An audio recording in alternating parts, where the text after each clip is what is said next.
जो लोग ईश्वर के अस्तित्व को ही नहीं मानते, यानी कि परमेश्वर को ही नहीं मानते, उन लोगों से मैं ये कहना चाहती हूँ कि एक बार गायत्री मंत्र के जाप करके देखिए। इसमें कुछ आपका बिगड़ तो रहा नहीं है, होगा तो भला ही होगा, क्योंकि ये बात वैज्ञानिकों ने भी मान ली है कि गायत्री मंत्र की तरंगों से मानसिक शक्ति बढ़ती है, बुद्धि का विकास होता है। तो ये बात यदि आप साइंस के ही आधार पर मानते हो तो ये तो बात आपको माननी ही पड़ेगी। नहीं मानते तो आपका कुछ बिगड़ तो रहा नहीं है, करके देख लीजिए कुछ दिन गायत्री मंत्र के जाप।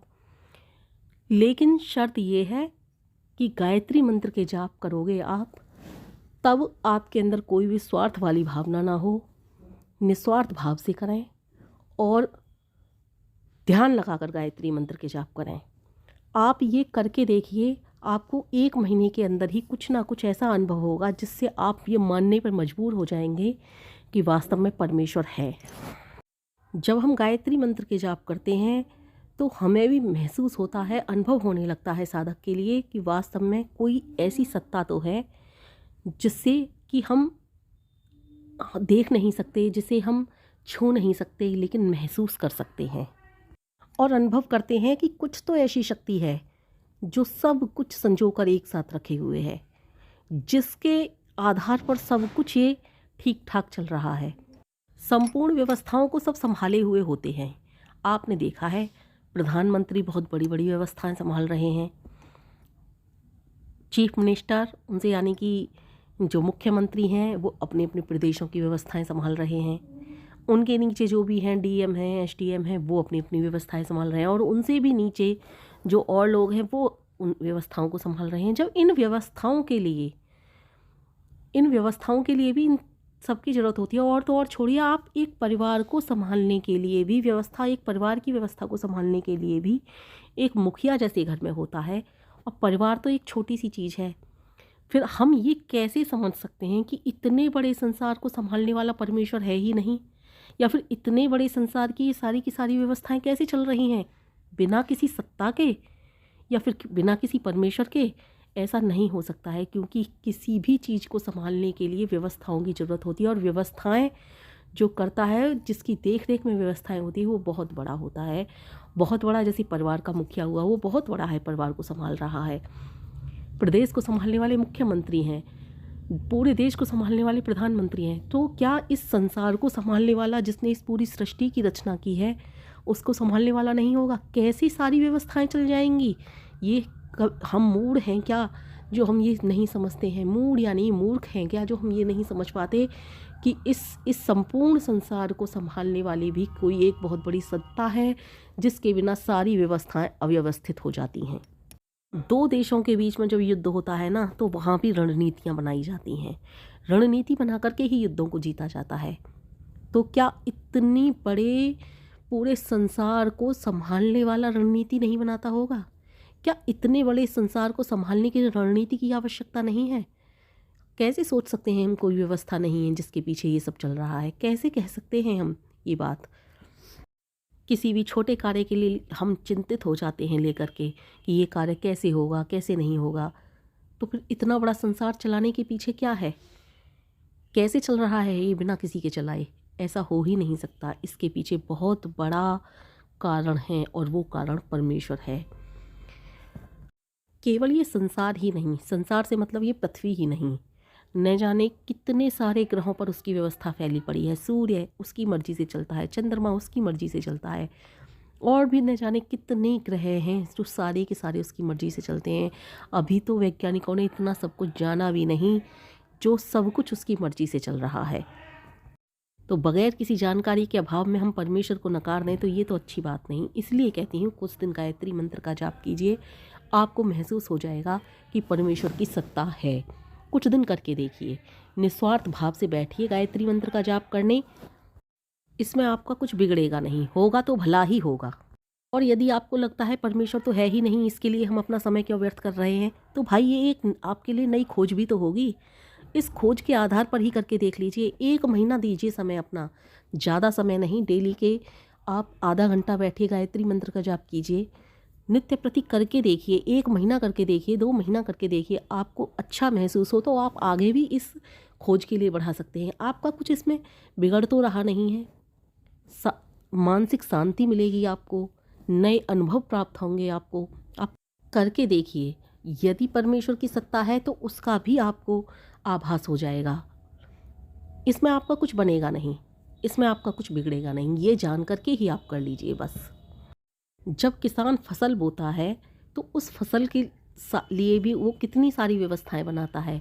उसको सब ज्ञान रहता है कि कब किस फसल में पानी लगना है, कब उस फसल की रुपाई होनी है, कब उस फसल की कटाई होनी है, सब कुछ ज्ञान उस किसान को होता है।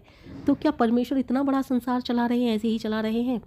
बरसात अपने ही समय पर क्यों होती है, सर्दियाँ अपने ही समय पर क्यों पड़ती हैं, गर्मियाँ अपने ही समय पर क्यों पड़ती हैं? ये सारी व्यवस्थाएं कहाँ से हुई?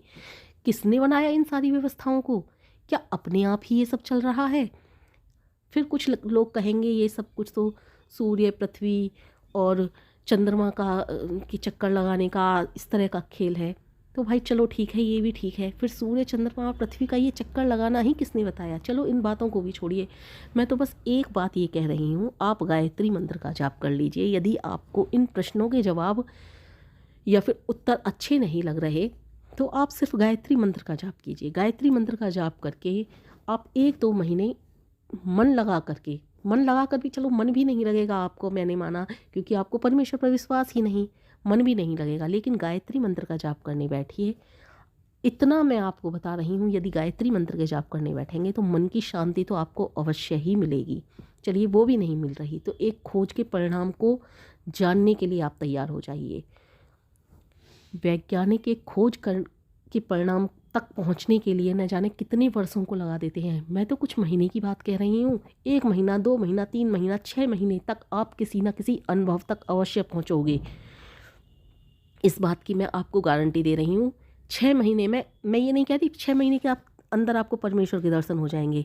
मैंने कहा किसी न किसी अनुभव तक पहुँचोगे आप।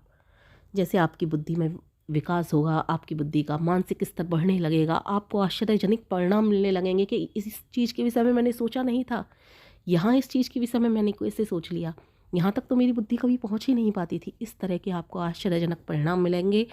आप एक बार गायत्री मंत्र का जाप करना शुरू कर दीजिए, इसमें आपका कुछ बिगड़ेगा नहीं, बनेगा ही। इस बात की तो मैं आपको बता रही हूँ, और नुकसान तो इसमें आपका होने वाला नहीं है। जो ज़्यादा ही बड़ी बहसबाजी पर आ जाते हैं, तर्क कुतर्क में पढ़ने लगते हैं, तो भाई तर्क कुतर्क के चक्कर में तो मैं पढ़ती नहीं, ना ही बहसबाजी के चक्कर में पढ़ती हूँ। बस मैं आपसे एक ही प्रार्थना कर रही हूँ, यदि परमेश्वर की सत्ता को आप नहीं मानते हो और आप जानना चाहते हो परमेश्वर हैं भी या नहीं, और बिल्कुल भी आपने कभी कोई चीज़ का अनुभव नहीं किया, तो आप कुछ दिन गायत्री मंत्र का जाप कीजिए, आपको अनुभव अवश्य प्राप्त होंगे। आपको ईश्वरीय सत्ता का आभास होने लगेगा कि हाँ कुछ है, कुछ तो है जिसकी चारों तरफ ही पूरी की पूरा व्यवस्था सिमटी हुई है, पूरी की पूरी व्यवस्था जो चलाए हुए है। एक खोज करने के लिए वैज्ञानिक अपना पूरा जीवन निकाल देते हैं। किसी किसी खोज में पूरा जीवन निकल जाता है, पूरा का पूरा समय दिन रात एक करके वो खोजते हैं। लेकिन मैं तो आपसे कुछ महीनों की बात कर रही हूँ, दिन का केवल आधा घंटा की बात कर रही हूँ, और उसके बावजूद आप एक इतनी बड़ी खोज के लिए तैयार हो रहे हो, परमेश्वर की खोज।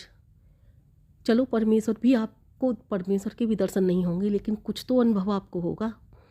इसलिए अपने आप को तैयार कीजिए, नित्य प्रति गायत्री मंत्र के जाप कीजिए यदि आपको परमेश्वर पर विश्वास नहीं है, और आप विश्वास कीजिए कि आप एक बहुत बड़े परिणाम को प्राप्त करने वाले हो। इतने बड़े परिणाम को कि आपको भी आश्चर्यजनक फ़ायदे होंगे, उसके आश्चर्यजनक अनुभव प्राप्त होंगे, और आप सोच भी नहीं सकते कि आप किस चीज़ के विषय में जानने वाले हो। थोड़ा धैर्य तो आपको रखना होगा, क्योंकि उस परम सत्ता की खोज करने वाले हो आप।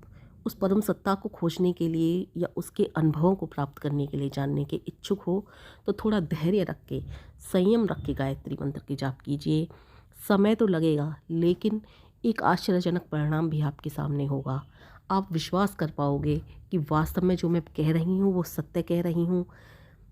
जैसे कि जब आप उस परिणाम की तरफ निकलोगे, कभी आँखों से आंसू निकलेंगे, कभी हृदय में एक पीड़ा होगी, एक मीठा सा दर्द होगा। उस दर्द का जो स्वाद होगा वो आप ही जानते हो, किसी को नहीं बता सकते। वो दर्द में भी एक आनंद की अनुभूति होगी। तो तैयार हो जाइए उस खोज को।